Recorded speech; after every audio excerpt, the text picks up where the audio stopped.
Dimanapun berada, Alhamdulillah pada kesempatan yang baik ini kita bisa kembali lagi berjumpa dalam pembelajaran online untuk mapel Al-Quran Hadis kelas 7 MTS semester ganjil.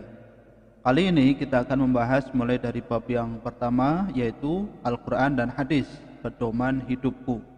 Ini tentu materi yang sangat penting ya, mengingat Al-Quran dan Hadis merupakan dasar hukum Islam yang harus kita kuasai dan harus kita ketahui serta kita amalkan dalam kehidupan sehari-hari. Baik anak-anak semuanya, kalian perhatikan peta konsep berikut ini ya, silahkan kalian cermati. Ini materinya adalah kedudukan dan fungsi Al-Quran Hadis dalam Islam. Ini ada aktivitas dan ini adalah keterampilan yang hendaknya nanti kita akan capai setelah pembelajaran selesai. Oke anak-anak, yuk kita langsung masuk ke materinya. Kalian amati dulu.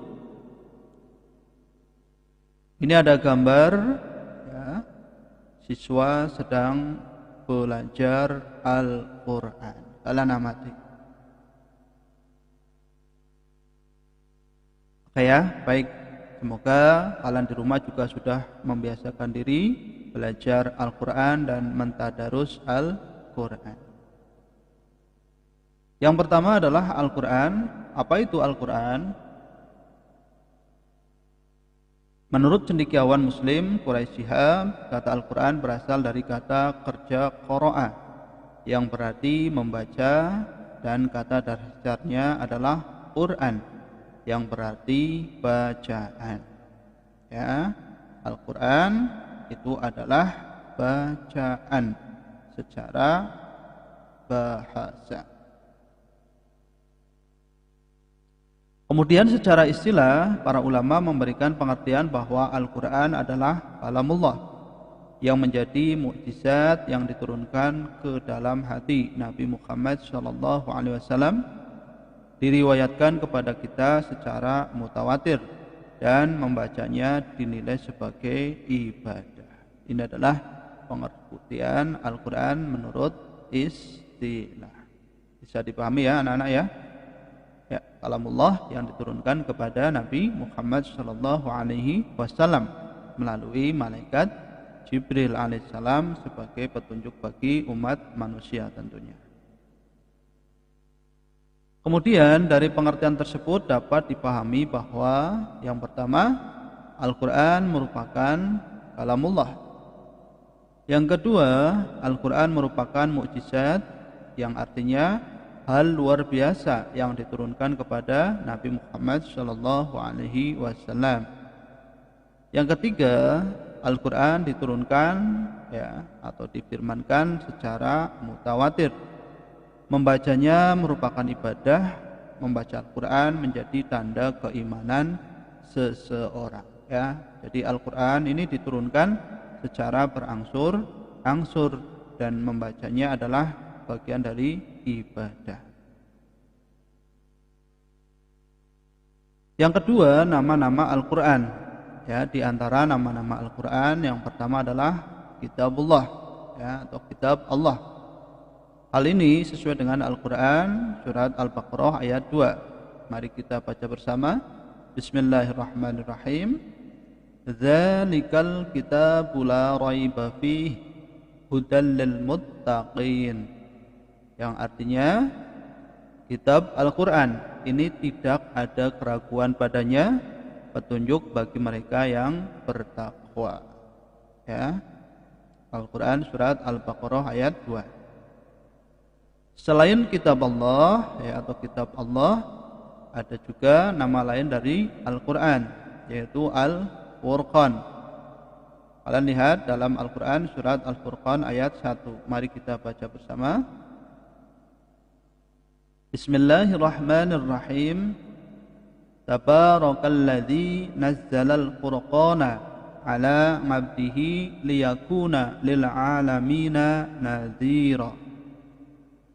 Maha suci Allah yang telah menurunkan Al-Furqan, yaitu Al-Quran, kepada hambanya agar dia menjadi pemberi peringatan kepada seluruh alam.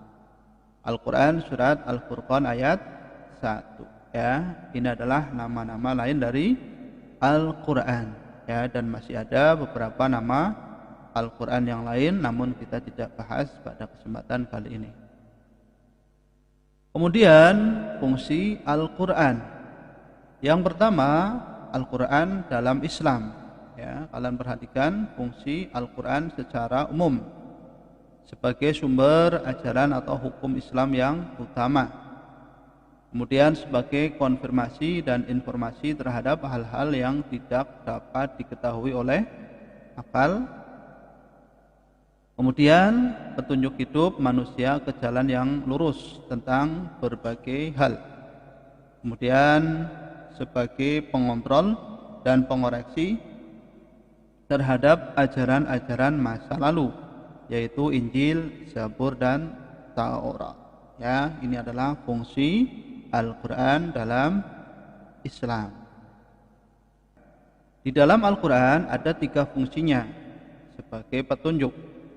Al-Quran menjadi petunjuk bagi manusia secara umum, petunjuk bagi orang-orang yang bertakwa, dan petunjuk bagi orang-orang yang beriman.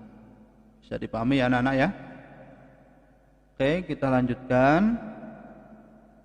Al-Quran merupakan penyempurna kitab-kitab terdahulu. Nah ini, kalian perhatikan ya.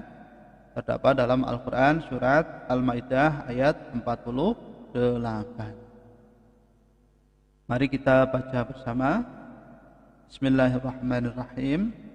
Wa anzalna ilaikal kitaba bil haqqi musaddiqan lima baina yadayhi minal kitabi wa muhaiminan alaihi fahkum bainahum bima anzalallahu wa la tattabi ahwa'ahum amma ja'aka minal haqq. Yang artinya adalah, dan kami telah turunkan kepadamu Al-Quran dengan membawa kebenaran, membenarkan apa yang sebelumnya, yaitu kitab-kitab yang diturunkan sebelumnya, dan sebagai hakim terhadap kitab-kitab yang lain itu. Maka putuskanlah perkara mereka menurut apa-apa yang Allah turunkan, dan janganlah kamu mengikuti hawa nafsu mereka dengan meninggalkan kebenaran yang telah datang kepadamu. Ya, Al-Quran surat Al-Maidah ayat 48. Ini menunjukkan bahwa Al-Quran merupakan penyempurna kitab-kitab yang terdahulu. Bisa dipahami ya anak-anak ya? Oke, selanjutnya bagi kehidupan manusia. Nah ini fungsi Al-Quran bagi kehidupan manusia. Fungsi Al-Quran bagi kehidupan manusia dapat diketahui dari nama-nama lain Al-Quran itu sendiri. Setiap nama Al-Quran memiliki arti yang menunjukkan fungsi dari Al-Quran tersebut.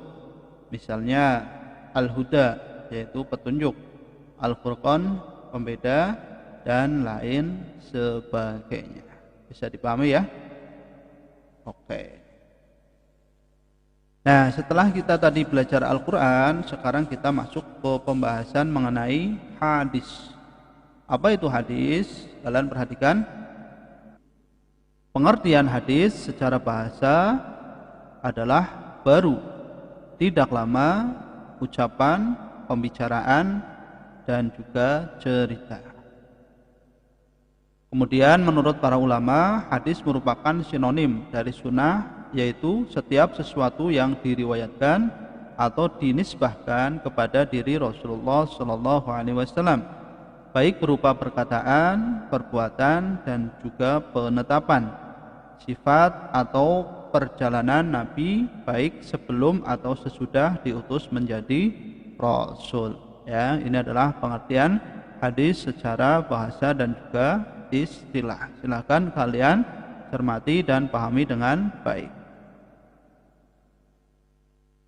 Anak-anak semuanya, hadis ini ya, di dalamnya terdapat yang pertama ada perkataan, yang kedua perbuatan, kemudian mendiamkan, dan juga sifat himmah. Nanti kita akan bahas satu per satu ya. Yang pertama adalah perkataan. Yang dimaksud dengan perkataan adalah segala perkataan yang pernah diucapkan oleh Nabi Muhammad SAW dalam berbagai bidang, seperti bidang syariah, akhlak, akidah, pendidikan, dan juga lain sebagainya. Ya, ini adalah perkataan. Kemudian perbuatan. Perbuatan adalah penjelasan-penjelasan praktis Nabi Muhammad SAW terhadap peraturan-peraturan syara yang belum jelas teknis pelaksanaannya. Halnya jumlah rakaat, cara mengerjakan haji, cara berzakat, dan lain-lain.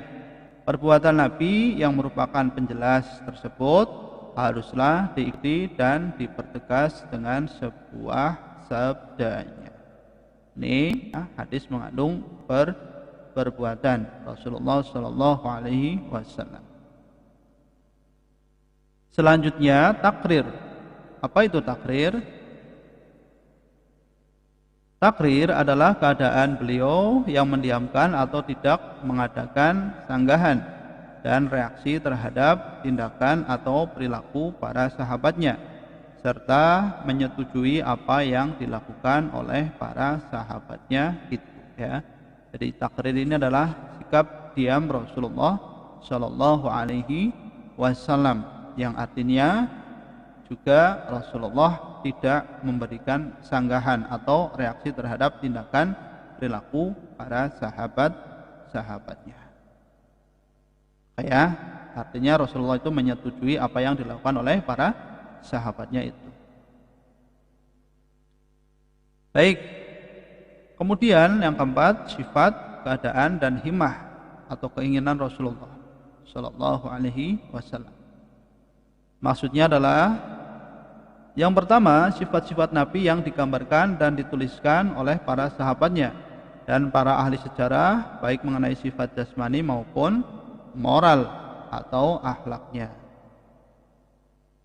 Yang kedua, silsilah nasab, nama-nama dan tahun kelahirannya yang ditetapkan oleh para sejarawan. Yang ketiga, himmah atau keinginan Nabi untuk melaksanakan suatu hal, seperti keinginan beliau untuk berpuasa setiap tanggal 9 Muharram dan lain-lain. Ya, ini adalah himmah. Oke, baik, kita langsung masuk ke fungsi hadis, ya. Kalian perhatikan fungsi hadis terhadap Al-Quran. Yang pertama adalah mengukuhkan hukum yang sudah ada dalam Al-Quran, ya. Kemudian yang kedua, merinci ayat Al-Quran yang mujmal, yang masih bersifat global atau umum.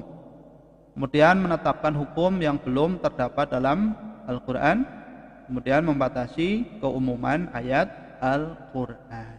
Ya, ini adalah fungsi hadis terhadap Al-Quran. Kemudian fungsi Al-Quran dan hadis dalam Islam. Kalian perhatikan. Yang pertama, Al-Quran merupakan kitab suci terakhir yang diturunkan Allah Subhanahu wa Ta'ala. Kitab Al-Quran sebagai penyempurna dari kitab-kitab Allah Subhanahu wa Ta'ala sebelumnya. Yang kedua, sebagai sumber hukum pertama dan utama dalam Islam. Kemudian hadis merupakan sumber hukum kedua ajaran Islam setelah Al-Quran. Jadi Al-Quran dan hadis ini merupakan dua sumber hukum Islam. Hadis merupakan rujukan umat Islam dalam memahami syariatnya. Ini adalah fungsi Al-Quran dan hadis dalam Islam. Silakan kalian cermati dan pahami baik-baik. Oke, sudah paham anak-anak? Ya, baik. Kalau sudah memahaminya, tadi kita sudah membahas mengenai Al-Quran dan juga hadis. Semoga apa yang Pak Guru sampaikan bisa kalian pahami. Biar nanti kalian lebih paham, coba kalian kerjakan latihan soal berikut. Yang pertama, jelaskan pengertian Al-Quran secara bahasa dan istilah.